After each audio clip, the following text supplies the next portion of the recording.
Bonjour à tous, bienvenue sur le plateau de la FEB TV. On est toujours en direct du Forum économique breton. Quand on entreprend en Bretagne, on n'est jamais seul. Je l'ai beaucoup entendu aujourd'hui sur le Forum économique breton.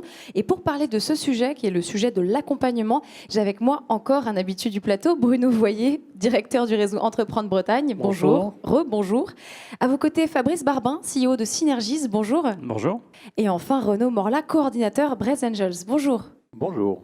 Merci à tous les trois d'être là aujourd'hui. Bruno Voyer, vous êtes d'accord? On n'est jamais seul quand on entreprend en Bretagne? Alors, quand on entreprend en Bretagne, non, on est moins seul parce que par expérience, ayant fait pas mal de régions en France, la Bretagne est une région très bien dotée en termes de structure d'accompagnement. Et on a un écosystème économique très riche et très intelligent parce que les interlocuteurs et les opérateurs se parlent et échangent entre eux et il n'y a pas de concurrence entre les réseaux. Donc c'est vrai que les entrepreneurs sont très avantagés en Bretagne en plus d'avoir un environnement et un paysage magnifique, ils ont un écosystème économique entrepreneurial très performant. Autour de cette table, justement, des entrepreneurs qui ont bénéficié de ce réseau. Fabrice Barbin, un mot sur Synergies d'abord, avant de commencer. Alors Synergies, on joue un petit peu les locaux de l'étape, puisque Synergies est installé depuis 2011, date de sa création à Saint-Malo. C'est un choix d'implantation de société. Et on s'est développé depuis 2011, depuis les termes Halloween, tout en rayonnant à l'échelle nationale et internationale. En deux mots, Synergies, on est dans le numérique et on est sur un sujet qui s'appelle la réalité mixte. Alors c'est quoi la réalité mixte? Ça se base sur ce genre d'équipement, vous voyez, ce genre de casque avec une visière transparente. L'idée, c'est tout simplement de pouvoir doter des personnes qui sont sur le terrain. Alors, ça peut être un chirurgien dans un bloc opératoire, ça peut être un agriculteur dans un champ, ça peut être un opérateur sur une ligne de production en usine, d'un accès à l'information dont ils ont besoin pour être efficaces, pour être dotés de l'information utile à l'exécution de leurs tâches. C'est quelque chose qu'on a initié en 2016, on a identifié la technologie. Aujourd'hui, on est reconnu à l'échelle nationale et internationale pour notre expertise sur cette technologie. Et vous êtes un lauréat du réseau Entreprendre Bretagne, ça date de 2011 je crois. Qu'est-ce qui a changé pour vous depuis 9 ans? Comment ça a évolué Synergies? Alors ça a bien évolué effectivement depuis 2011 puisqu'on a démarré l'aventure à 4, donc petite structure avec une offre assez large autour de l'interaction. Et puis on a identifié en 2016 cette opportunité autour de la réalité mixte. On a vu le potentiel que pouvait rapporter cette technologie en termes d'usage pour beaucoup de métiers. Et là, c'était le début d'une accélération pour la société. Et donc d'un statut de lauréat à la création, on a pu intégrer le programme Croissance qui vise à accompagner dans le cadre du réseau Entreprendre justement les sociétés à fort potentiel de développement. Et aujourd'hui, on continue encore puisqu'on vient tout juste de clôturer une levée de fonds pour encore accélérer notre développement économique. Et pour vous accompagner au tout début de votre aventure, à vos côtés, il y avait Renaud Morla. Alors, qu'est-ce qu'on donne comme conseil à un entrepreneur qui se lance? Qu'est-ce que vous lui avez dit à Fabrice? Surprenamment, je ne lui ai pas dit grand-chose. Je l'ai surtout écouté parce qu'une des grandes capacités... Mettez bien le micro juste sur le menton, en dessous.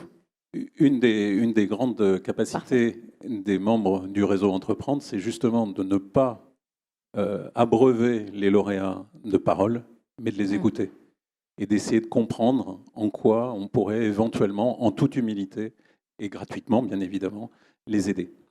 Alors j'avais cette chance, moi, d'être aussi lauréat du réseau Entreprendre, d'avoir connu Fabrice à Saint-Malo dès le début, puis de l'accompagner donc dans le programme Croissance avec 3 autres chefs d'entreprise bretons.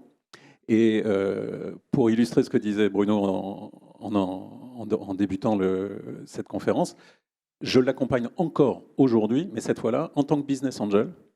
Et ce qui prouve bien que l'ensemble des réseaux bretons de chefs d'entreprise collaborent et non pas luttent les uns contre les autres au service des startups. C'est une responsabilité qu'on prend facilement, ça, celle d'accompagner un autre entrepreneur, parce que ça veut quand même dire que vous êtes plutôt à l'aise en fait. Je ne sais pas si je suis à l'aise. Je ne pense pas que ça soit une question difficile. C'est juste qu'on a ça au cœur ou dans les tripes, suivant les uns, suivant les autres, et qu'on a à cœur d'essayer d'être utile en tout cas, et d'aider nos camarades qui n'ont pas notre expérience. Ce que dit en fait Renaud, c'est que l'accompagnement, c'est une évidence, c'est pas un poids, Bruno Voyer. Alors, l'analyse de réseau Entreprendre en général, puisque c'est un réseau national, et évidemment en Bretagne, c'est deux problèmes pour les créateurs d'entreprises en France. C'est le sous-financement de projet et la solitude du dirigeant. Donc le sous-financement de projet, on y contribue en partie parce qu'on accorde également un soutien financier qui vient créer un effet levier vis-à-vis des banques et des investisseurs, et en plus de l'apport personnel du dirigeant. Donc ça résout en partie ce problème. Et puis il y a l'isolement du dirigeant qui est tout seul, qui ne peut pas en parler à ses salariés, qui ne peut pas parler de ses difficultés à ses salariés, si possible éviter d'en parler à la maison également, et eh bien, il se retrouve tout seul au moindre problème. Et l'intérêt donc de Réseau Entreprendre, ben, comme l'a dit Renaud, c'est que eh bien, les chefs d'entreprise, dans un endroit neutre, sans intérêt financier, sans intérêt capitalistique, sans intérêt familial, eh bien, le lauréat peut se lâcher, je dirais, et se confier pour partager ses réussites et puis parfois partager ses soucis, ses difficultés, ses questions. Et en face de lui, il a un chef d'entreprise expérimenté qui a plus ou moins vécu ce type de situation et qui essaye de l'aiguiller sans lui donner des réponses toutes faites et qui essaye de l'aiguiller sur 2-3 pistes à charge pour le lauréat de choisir la meilleure piste et puis de mener son entreprise le plus loin possible. Fabrice Barbin, vous avez été lauréat. Est-ce que maintenant, vous avez envie d'être accompagnateur? Parce que maintenant, vous êtes un habitué. C'est la logique du système, bah effectivement. Oui, il faut rendre. Il faut rendre ce qu'on nous a donné et on le fait de bon cœur. Un élément important, c'est qu'en fait, l'entrepreneuriat, il n'y a pas, on va dire, une école, il n'y a pas une façon de faire. Et c'est avant tout l'échange avec ses pairs, comme on l'évoquait à l'instant. Pour les difficultés comme pour le potentiel, les bonnes idées, ça se partage d'entrepreneur à entrepreneur, ça se partage par le vécu. Il n'y a pas une façon de faire, il y a autant de façons de faire que d'entreprises.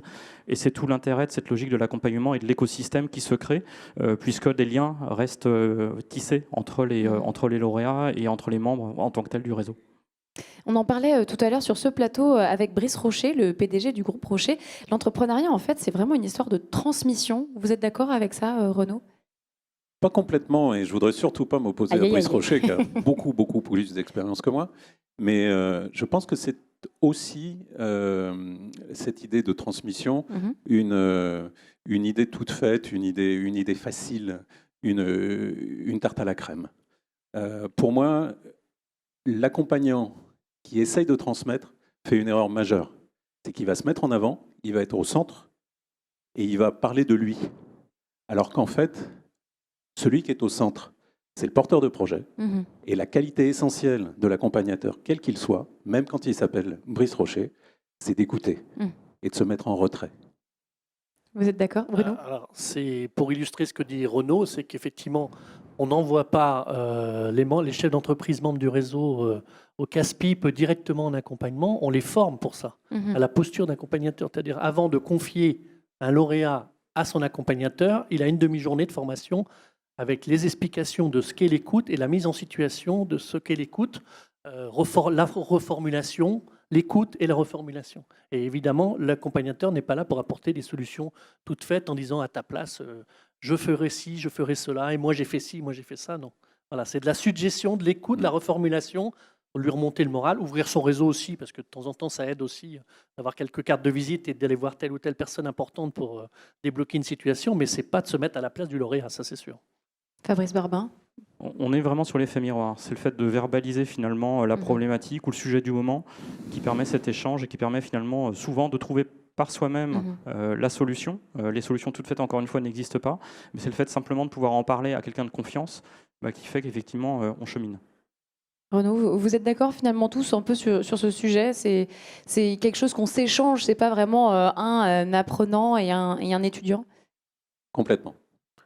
Et je rajouterais même que les accompagnateurs, souvent, parfois hésitent à prendre leur premier accompagnement et finalement, après leur premier accompagnement, nous disent que d'abord, ça s'est très bien passé, mais c'est qu'en plus, ils ont autant parfois appris, voire plus appris que leur lauréat, parce que finalement, ils ont l'effet miroir et ils voient quelqu'un peut-être parfois plus jeune, dans un autre secteur d'activité, peut-être plus innovant, j'en sais rien, et que du coup, ils transposent ce qu'ils entendent de leur lauréat dans leur situation à eux, et en rentrant, eux, dans leur entreprise, se disent ça serait peut-être bien que je regarde ce sujet-là, parce que j'ai jamais réfléchi, et lui, il y pense.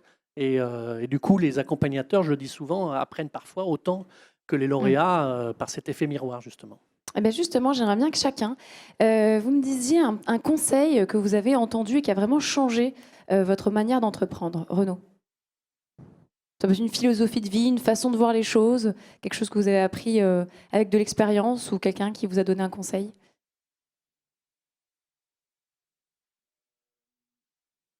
Question difficile. Oui, spontanément comme ça ne me vient pas. J'aurais tendance à... Si, encore une fois, c'est cette question de l'écoute. Dans ma pratique personnelle en tant que chef d'entreprise, j'ai probablement manqué de capacité d'écoute. Et le fait de côtoyer les accompagnants du réseau Entreprendre, dont j'ai fait partie ensuite, m'a permis de me mettre plus à l'écoute, non seulement dans ma vie professionnelle, mais aussi dans ma vie personnelle. Bah, se remettre en question, c'est déjà une belle leçon en soi. Fabrice ? Moi, si je devais effectivement donner un conseil sur quelqu'un qui démarre et qui cherche à entreprendre, et peut-être pour prendre un peu à contre-pied ce qu'on entend trop souvent en ce moment, aujourd'hui, et notamment ce qui est distillé comme finalement philosophie auprès des jeunes entrepreneurs, la finalité d'une entreprise, ce n'est pas de lever des fonds. C'est d'avoir des clients et d'être rentable par soi-même. Une entreprise qui est réussie, c'est celle qui a des clients, pas celle qui a réussi à aller chercher les financements. Le financement, c'est le fuel pour se développer, c'est pas la finalité. Et aujourd'hui, je trouve qu'on oublie un petit peu cet élément-là. Donc, focus client, c'est le plus important. Bruno, le mot de la fin. Moi, comme devise, je dirais le travail sur soi-même du matin jusqu'au soir pour s'améliorer de jour en jour. Voilà, bah, c'est très beau. Merci beaucoup à tous les trois d'avoir discuté de l'accompagnement en Bretagne avec nous sur le plateau de la FEB TV. Restez avec nous tout de suite pour une interview avec Fabrice Le Sachet, le vice-président du MEDEF. À tout de suite.